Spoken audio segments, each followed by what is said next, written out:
So guys, what is going on? I hope you guys are well. So guys, we had two fights yesterday. We had Devin the Dream Haney beat Linares, and Nonito Donaire stop Nonito Oubaali in 4 rounds. Now, firstly, I want to talk about Nonito Donaire. What a fighter, what a man, what a legend, what a great fighter. The guy, age isn't a factor to Nonito Donaire. What do these guys eat? You know, these guys, they take care of themselves, man. They live the life. You know, Nonito Donaire is a consummate. What a guy as well. Like, people say, I know a lot of Filipinos have said in the past that he comes across quite arrogant. I just think he's a great professional and he seems like a great human being. Just a very respectful man. I was so impressed by his performance against, what's his name? Inoue. What a performance. What a performance that was against a pound for pound a best fighter in the world. He put in a performance of a lifetime. Nobody really expected him to put in that kind of performance, and he came and he really just put on a great performance in a fight that was fight of the year. It was 2009. No, it was 2019, I believe. Yeah, 2019. He put in a performance of a lifetime, and I watched that fight. And I was so impressed with Nonito. So impressed. What a performance it was. And this performance was, wow. Unbelievable. Unbelievable. He hit, Oubaali with left hooks, right hands. He was just too big. He looks too big. You know, Nonito Donaire at this weight, he looks too big. He just looks too big, too strong. I think he's a really big puncher. Guys, let me just have a quick, really dry mouth, sorry. Yeah. He just seems, for me, he just seems too big at the weight. I think he comes across massive. And I do think these guys are going to have an issue with him because he is a very big dude. Very big dude. And Oubaali looked like half the size of him in there. Donaire was just so strong, so powerful. And I do think he's a problem. Like, I think Inoue managed to get through because Inoue was so fast and so skillful.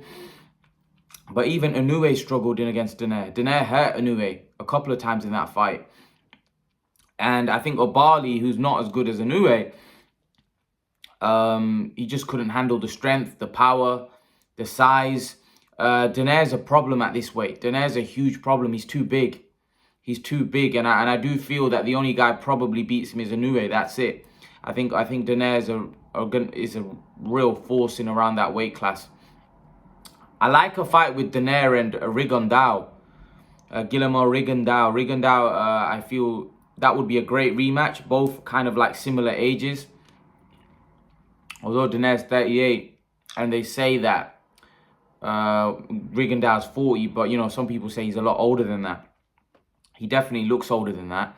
But I would love to see that rematch again. What a fight that would be. Could, Donaire get revenge against Guillermo Rigondeaux, or will Rigondeaux be too tricky, too good again? I do think Donaire is too big for a lot of these guys, and even Inoue, that fight could be risky for Inoue if he fights Donaire again. That's a tough fight. That's a tough fight for Donaire. It is. Tough fight for Inoue. I don't know whether you want to risk that again, but now he's a WBC champion, Donaire. Would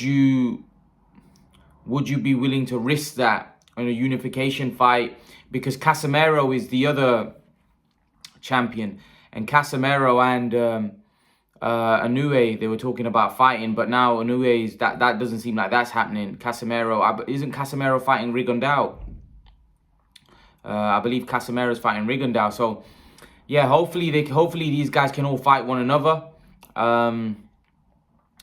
If Casimero comes through, really, I think Inoue Donaire rematch is set up. Really, I think they were thinking if Oubaali beats Donaire, then that will fight between Inoue and Oubaali can be made. But Donaire's upset the apple cart. He was the underdog and he managed to pull it off. He's managed to upset the apple cart. He almost did against Inoue, but Inoue was just a little bit too good that night.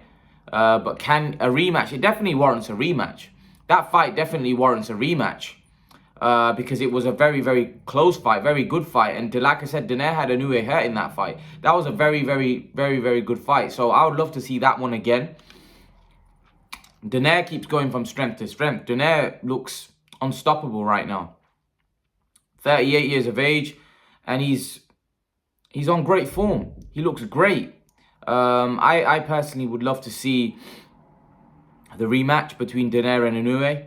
I think it would be a very, very good fight. It'd be an interesting fight. It'd be a fight which I'd tune in for. I'm pretty sure you guys would tune in for.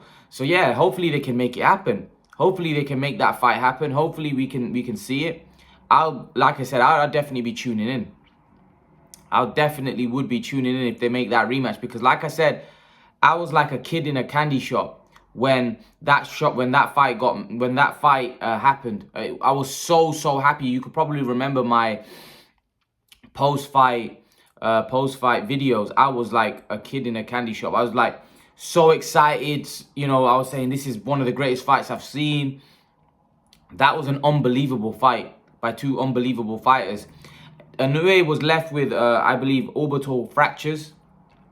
So I don't know whether Inoue would want to do that again. Now, it would be a unification fight, so it definitely makes sense. It definitely would make money. It definitely would be a big fight, and it's something that Donaire deserves, really, after that performance he's put in against Oubaali. He deserves it. But I do think Donaire's a big problem at this weight because he looks massive. He looks so much bigger. Even when he fought Inoue, he looks so much bigger than Inoue. So much bigger. And even against Oubaali, he just looks so much bigger. I think he's too big for a lot of these guys. He's too big. He's too big and too strong. And he doesn't look like he's slowing down. He's still on tip-top shape. He's still in great form. So he's a problem. Donaire's a problem. Donaire's a big problem for all of these guys. You know, I think he could have a great chance. Imagine him and Casemiro. What a fight that would be. Filipinos fighting one another. Imagine how great a fight that would be. Casemiro v Donaire. Imagine the attention that fight would gain. That would be massive. I would love to see that fight. I would love to see that fight between Donaire and Casemiro. That would be a huge fight for the Philippines. But yeah, leave your thoughts, guys. Let me know what you think of Donaire's performance. I thought it was stellar. I thought it was great. Let me know what you think. Okay, now moving on to Devin Haney against Linares. Devin Haney won a points decision. I thought Devin Haney looked decent. I thought he did okay. I thought he boxed very well for the first 10 rounds. I think he boxed really well. Then he got caught with a huge shot that he got wobbled. I think Haney's got good jabs. I think Haney's fast. I think he's slick. I think he lacks power. I don't think he's got power. That might be his downfall when he steps up to the elite level. Linares was a great fighter. It's just the fact that Linares is a little older. And I think some of the younger, more elite guys, you know, with Haney not having power, that could be a problem as he steps up competition. Haney seems to lack power. He hit Linares with the kitchen sink and Linares wasn't troubled.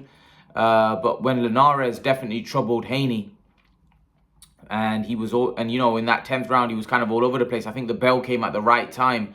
If it wasn't for the bell, maybe Haney would have struggled to survive that. You know, who knows? And then in the 11th round, he was holding on for dear life. For the last 2 rounds, he was really holding on. You could clearly see he was in trouble. But like I said, credit to Haney, he managed to get through. They're now talking about Teofimo Lopez and Haney. Haney has good skills. He's a good defensive fighter, but he's not Mayweather. He gets hit with shots, as we saw against Linares. And I think Haney just got to fight his fight. I think last time a lot of people thought he was boring and they weren't impressed with the Gamboa performance. I don't think Haney's a big puncher. So even if Haney goes for it, I don't think he's going to be knocking a lot of world-level guys out. You know, Linares said after the fight, the guy's got no power. And let's not forget, Linares isn't known for having a granite chin. He's been stopped 5 times. He's been stopped 5 times. So he's not a guy that's known for having a granite chin. He's a guy that's been, like I said, stopped 5 times. So for me, I just don't think Haney's got any serious power. And I think that might be a problem for him, because someone like Lopez has got serious power. And analyzing the matchup between those two, I just think Lopez would stop Haney. I just think that 12 rounds is a very long time for you to be able to outbox someone. Not to say Haney can't, because I believe he can. I just believe it's too long for him to go 12 rounds avoiding Teofimo. And Teofimo, if Linares can hurt him with that right hand, then Teofimo can definitely. Teofimo's very fast as well. He punches very hard, and that right hand is laser sharp, and it can put you out. It can put you out. Teofimo, I think Teofimo has a little bit more about him as well. I think he has a little bit more energy. I think he has a little bit more oomph. I think he has more power. I think he's defensively not bad as well. I think he's just a complete fighter. So I think Haney's kind of one-dimensional in the sense that he doesn't really have the power. He's like a hit and move type fighter, but I just think Lopez has that and has the power as well to take your lights out. I would fancy Lopez in that fight, if I'm honest with you. Not to say Haney can't win, but I would just fancy Lopez. I think Lopez's style, power, I think maybe too much for Devin Haney. I do. And I do think, I don't know whether Haney's going to be able to move up the weights. Now, that's definitely going to be a problem for him because he lacks power, man. He lacks power at 135 pounds. So, you know, what's it going to be like at 140 against guys that are much bigger? You know, I can't see him. I can't see him going up weight classes and dominating. I know people say he's going to move up to 147 unless he can just become like Mayweather where it's hard to hit him, but it's not. He gets hit. Got hit against Linares.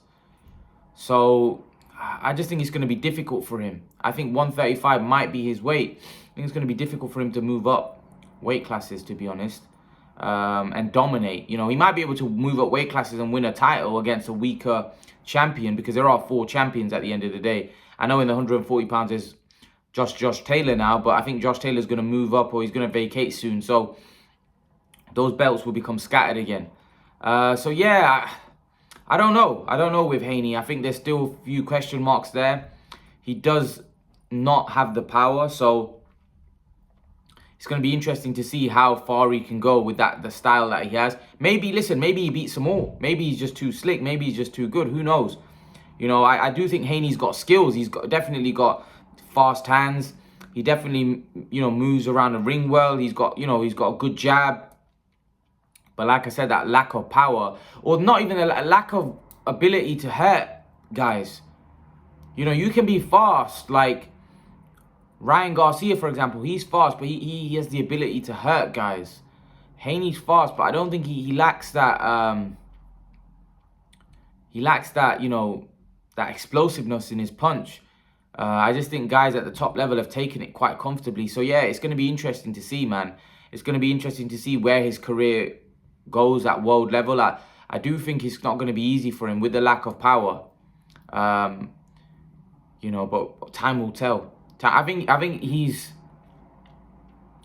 you know, a bit like Paulie. You know, obviously maybe a little bit, you know, like Paulie, where he just lacks power. He lacks punching power at that really world level. He doesn't have much power at all. And I think Devin Haney kind of is, you know, a bit like that, where he lacks punching power, where the real world level guys aren't going to be troubled by his punching power. But yeah, let's see how his career plays out. I do think he's a good fighter. I think the Lopez fight would be tough for him. But listen, he's a good fighter. He's got skills. So, you know, who knows? Who knows if he may be able to outbox Lopez for 12 rounds. I can't see him stopping Lopez, but yeah, I think who knows, he may be able to outbox Lopez, but the smart money would be on Lopez with the stoppage. But leave your thoughts, let me know what you think, guys, in the comment section below. And guys, remember to please like, share, subscribe to my channel. I'll see you guys in the next video. Peace.